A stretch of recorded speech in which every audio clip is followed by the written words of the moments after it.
Ya, ini merupakan starting eleven dari kedua tim. Chelsea menggunakan pola 3-4-2-1 sedangkan West Bromwich Albion menggunakan pola 5-4-1. Kita lihat pergerakan pada grafis ini. Ya, ketika Chelsea membuild up serangan teman-teman, Chelsea langsung di pressure, ditekan oleh pemain-pemain dari West Bromwich Albion.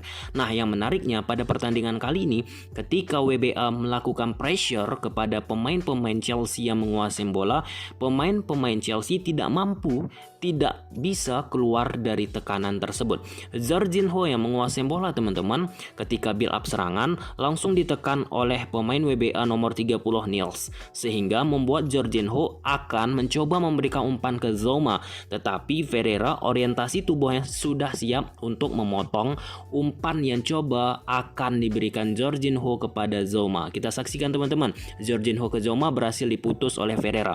Kita saksikan di lapangan. Di sini pemain-pemain Chelsea melakukan build up serangan. Teman-teman saksikan Jorginho yang mencoba memberikan umpan ke Zouma, berhasil diputus bola tersebut oleh pemain WBA yaitu Ferreira.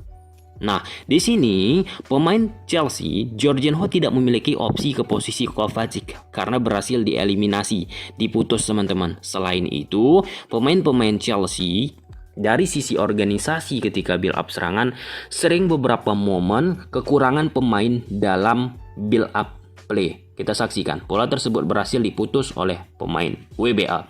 Jorginho, Ferreira memutus dan langsung berhadapan dengan back dari Chelsea, Silva. Zouma menghadapi Ferreira. Nah, pada awal pertandingan ini Ferreira menguasai bola langsung diputus oleh Thiago Silva yang membuat Thiago Silva di awal pertandingan mendapatkan kartu kuning. Kita saksikan kartu kuning terjadi, foul Thiago Silva. Chelsea build up kembali teman-teman. Teman-teman saksikan. Di sini pemain-pemain WBA tetap menerapkan pressure yang menyulitkan pemain Chelsea untuk membangun serangan. Di samping itu, ketika pemain Chelsea membuild up serangan, pemain Chelsea beberapa momen, khususnya momen ini kekurangan pemain untuk build up play. Teman-teman saksikan. Ada 5 pemain WBA menghadapi 4 pemain Chelsea. 4 pemain Chelsea tersebut siapa-siapa saja? Azpilicueta, Jorginho, Thiago Silva, Zouma menghadapi 5 pemain WBA. 5 pemain WBA tersebut siapa-siapa saja? Ferreira, Niels, Okay, Phillips, kemudian Mbaye. Nah, Silva yang sudah ditekan oleh pemain WBA langsung memberikan umpan tersebut ke posisi Zouma. Zouma posisinya teman-teman nggak bisa lama-lama menguasai bola karena langsung di pressure, ditekan oleh pemain WBA yaitu Phillips. Kita saksikan Silva ke Zouma, Phillips menekan Zouma. Zouma langsung memberikan bola tersebut ke posisi Jorginho. Nah, posisi Jorginho juga ditekan oleh pemain WBA yaitu Niels. Jorginho under pressure dan salah passing ke Kovacic. Kita saksikan teman-teman. Zouma ke Jorginho salah passing. Kemudian kita saksikan kembali Chelsea build up play. Di sini pemain-pemain dari WBA langsung menekan Jorginho yang menguasai bola sehingga Jorginho tidak bisa memiliki keluasaan waktu lebih lama untuk mensirkulasikan bola. Di samping itu, Kovacic juga ruangnya ditutup oleh Ferreira. Jorginho memberikan umpan ke Zouma. Teman-teman lihat, langsung ditekan nih oleh pemain WBA. Ferreira menekan Zouma. Nah, di sini Zouma yang menguasai bola karena ditekan oleh Ferreira langsung cepat-cepat memberikan umpan ke Kovacic. Nah, di samping itu di second line dari WBA, Phillips sudah siap untuk menutup Kovacic. Kembali poin selanjutnya, pemain-pemain Chelsea ketika khusus Kovacic menerima bola under pressure, sulit keluar dari tekanan dan salah passing. Dan Jorginho juga di sisi tengah teman-teman sudah diwanti-wanti pergerakannya oleh Niels. Kita lihat Zouma ke posisi Kovacic. Nah, di sini under pressure salah passing antar Kovacic dan Jorginho teman-teman. Kemudian dari struktur organisasi sudah berantakan lini pertahanan Chelsea teman-teman, sehingga timbul lubang di posisi pemain dari WBA. Ferreira memberikan umpan ke posisi Jorginho, Kovacic sudah out of position dan dilakukan foul oleh Thiago Silva dan berbuah kartu kuning kedua dan red card. Artinya di sini posisinya pemain Chelsea bermain 10 pemain semenjak menit 31 ke atas. Kita saksikan. Nah, di sini setelah kartu kuning Chelsea, pemain belakang dari Chelsea secara organisasi sudah tidak optimal untuk menjaga pergerakan tanpa bola yang dilakukan oleh pemain-pemain WBA. Nah, di sini kiper dari WBA Sam teman-teman langsung memberikan bola direct ke belakang garis pertahanan dari Chelsea. Nah, di sini Ferreira pada grafis ini teman-teman melakukan pergerakan untuk menuju ke belakang garis pertahanan dari Chelsea. Zouma teman-teman sasarannya tidak mampu mengantisipasi pergerakan dari Ferreira. Kalah dari sisi kecepatan Zouma teman-teman. Kita saksikan Sam ke posisi Ferreira. Kemudian teman-teman saksikan kalah cepat Zouma dan gol. Dan ini merupakan statistik PPDA dari kedua tim. Chelsea 4.6, West Bromwich 7. Catatan teman-teman, PPDA ini yaitu untuk mengukur tekanan yang diberikan tim bertahan pada pemain lawan saat menguasai bola. Nah, statistik ini berkorelasi dengan grafis yang kita bahas sebelumnya, bahwa ketika pemain-pemain Chelsea menguasai bola, pemain-pemain West Bromwich Albion sangat-sangat aktif untuk melakukan penekanan kepada pemain-pemain Chelsea, dan Chelsea juga under pressure dan sulit keluar dari tekanan. Di samping build up play yang dilakukan Chelsea, kurangnya pemain untuk melakukan support.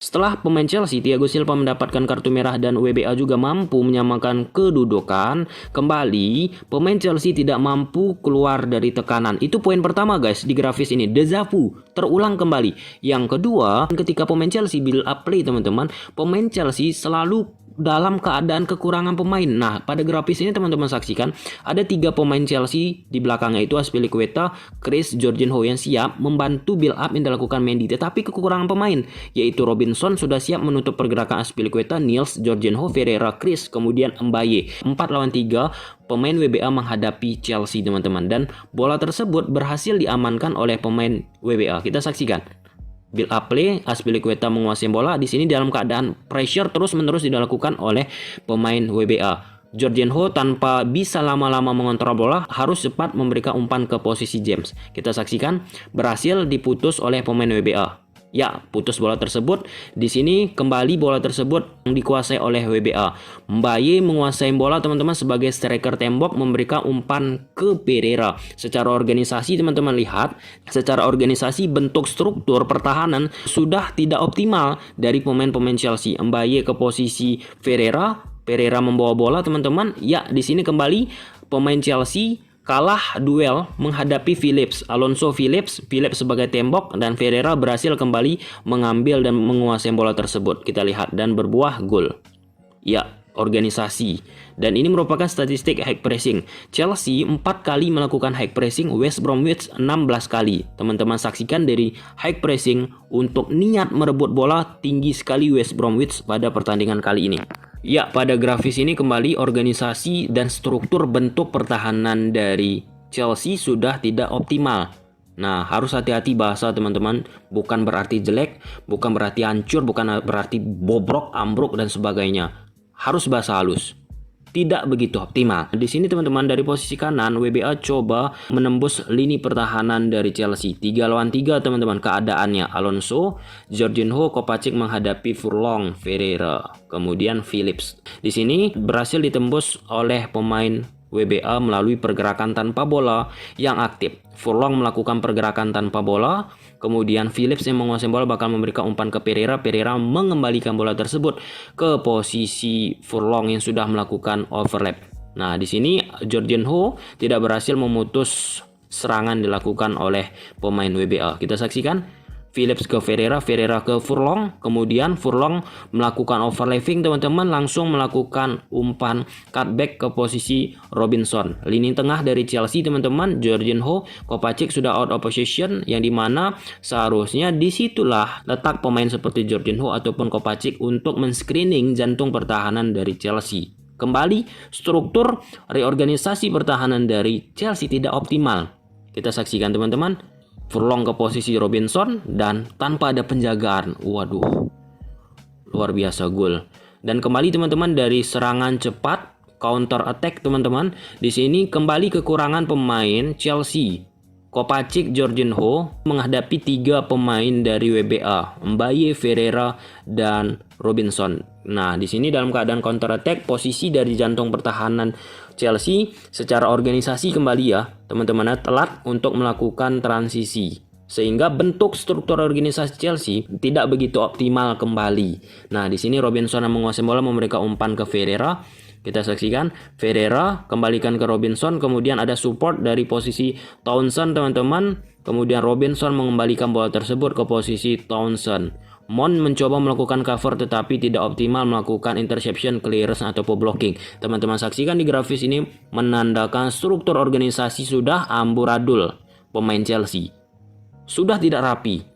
Luar biasa. Robinson ke Townsend, kemudian Townsend melakukan umpan kembali Beckel teman-teman ke posisi Pereira. Di sini kembali teman-teman struktur yang dibentuk lini pertahanan Chelsea sudah tidak optimal dan Pereira menguasai bola dan memberikan umpan ke space kosong di sisi kanan permainan dari WBA yang tanpa ada penjagaan sebab bentuk dan struktur lini pertahanan reorganisasi Chelsea teman-teman sudah tidak optimal. Kita saksikan dan gol Mbaye dari serangan yang sporadis yang dilakukan oleh WBA teman-teman langsung melakukan direct ke depan berhadapan dengan 3 pemain dari Chelsea head to head langsung menghadapi Livermore, Robinson, Mbaye, Zoma, Chris Azpilicueta kesulitan dan bentuk organisasi kembali tidak begitu rapih. Kita saksikan Livermore menguasai bola. Ya, di sini Robinson tetap berhadapan pemain-pemain WBA dengan 3 pemain belakang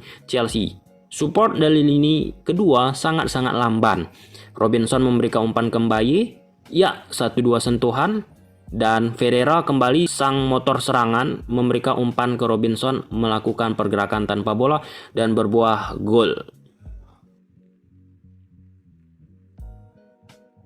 Dan ini merupakan statistik counter attack Chelsea melakukan counter 10 kali, 2 berhasil ke gawang WBA. Sedangkan West Bromwich 14 kali melakukan counter, 7 berhasil ke gawang Chelsea untuk berbuah shooting. Kelihatan banget dari counter attack pemain Chelsea kesulitan yang berkorelasi kembali dengan kita bahas secara organisasi, bentuk lini pertahanan, struktur, fungsional antar pemain teman-teman sudah tidak begitu optimal.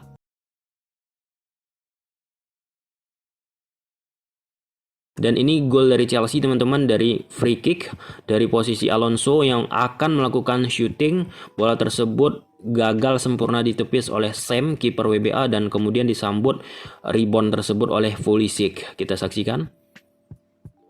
Ya, Pulisic gol. Luar biasa. Rebound mentality. Kemudian gol kedua dari pemain Chelsea. Nah, di sini ada miskomunikasi teman-teman antar Robinson dengan lini tengah, lini belakang WBA. Nah, di sini Robinson tertarik ke posisi Christensen yang menguasai bola, sehingga posisi Jorginho tidak ada yang melakukan penjagaan covering ataupun penutupan. Chris memberikan umpan ke Zoma, Zoma mengembalikan ke posisi Jorginho sebagai poros serangan. Kita saksikan Chris ke posisi Zoma, kemudian Jorginho langsung melakukan umpan direct ke belakang jantung pertahanan dari WBA dengan memanfaatkan kecepatan Alonso. Furlong tidak optimal untuk menghentikan umpan dari Jorginho. Kita saksikan Alonso ke posisi Werner dan Werner ke Mount, Mason Mount, gol.